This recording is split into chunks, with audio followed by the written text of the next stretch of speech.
on a tank of diesel fuel, a truck goes from New York, a big, beautiful Peterbilt or any one of these great companies. They go from New York to Los Angeles without a stop. With electric, much of the truck is used, the capacity for batteries. The batteries are very heavy and very big, very, very big, many times the size of a tank that carries lots of gallons of diesel.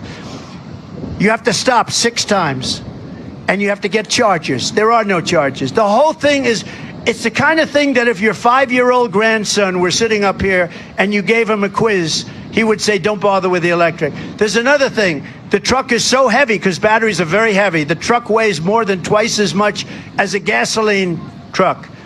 So what happens, a diesel. So what happens is they have to fix every bridge all over the United States to handle the weight.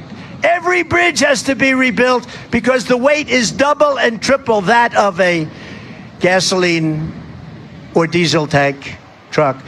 And you say to yourself, who are these people that are destroying our country? Why?